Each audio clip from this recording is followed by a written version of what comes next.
Si j'étais né ailleurs, pas dans une autre vie rêvée, juste ailleurs, avec un autre nom, d'autres voix autour de moi, est-ce que ce serait encore moi? Si j'avais ouvert les yeux sous un autre plafond, entendu d'autres mots avant de comprendre mon prénom, si une autre main m'avait appris ce qui est bien ou mal, est-ce que j'aurais gardé les mêmes colères, le même idéal? Est-ce que j'aurais ri fort aux mêmes choses qu'aujourd'hui, aimé les mêmes silences, choisi les mêmes amis? Ou serais-je devenu quelqu'un que je ne pourrais pas comprendre, convaincu d'être lui-même sans jamais avoir eu à le prétendre? On parle d'un moi profond comme d'un noyau sous la peau, quelque chose d'immobile que la vie déguise un peu trop. Mais si l'on retire les rencontres, les manques et les départs, qu'est-ce qu'il reste vraiment quand on enlève toute l'histoire? Et si j'étais né ailleurs, est-ce que j'aurais eu la même voix? Est-ce que je porterais les mêmes peurs? Ou est-ce qu'un autre dirait moi à ma place? Sommes-nous gravés dès le départ ou dessinés par ce qu'on traverse? Et si j'étais devenu un autre, est-ce que cet autre aurait été moi quand même? Je crois choisir mes routes, mes refus, mes décisions, mais chacun de mes choix vient de mille anciennes raisons. Une phrase entendue enfant, une porte qu'on a fermée, un visage qui nous rassure, un autre qui nous fait douter. Même ma façon d'aimer porte des traces que je n'ai pas choisies. Mes réflexes, mes distances, la manière dont je me méfie. Alors où commence ma volonté, où finit ce qu'on m'a transmis? Est-ce moi qui tiens le volant ou tout ce qui m'a construit? Peut-être qu'ailleurs j'aurais cru ce qu'ici je remets en cause, défendu avec ferveur l'exact contraire de mes causes. Et cet homme aurait juré, les yeux pleins de certitude, qu'il s'était fait tout seul comme on le pense d'habitude.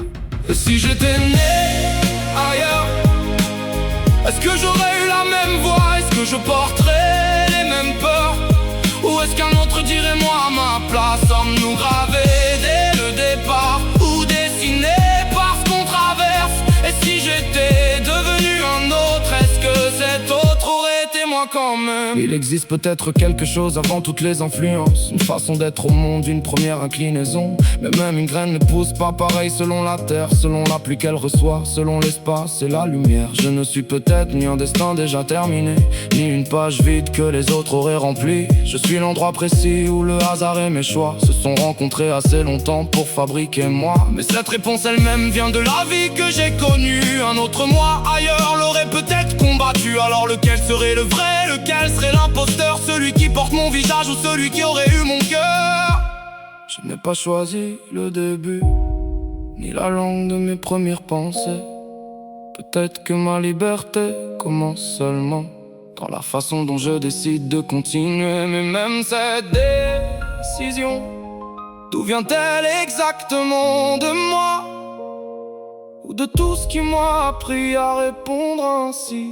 Et si j'étais né ailleurs, je ne serais sûrement pas celui-là, mais quelque part dans cette autre vie, quelqu'un se demanderait la même chose que moi. Sommes-nous gravés dès le départ ou dessinés par ce qu'on traverse? Je n'aurai jamais la réponse, puisqu'il faudrait être deux pour savoir lequel était moi. Peut-être qu'on ne naît pas soi, peut-être qu'on le devient, et peut-être que devenir quelqu'un, c'est la seule manière qu'on n'ait jamais eu d'être soi.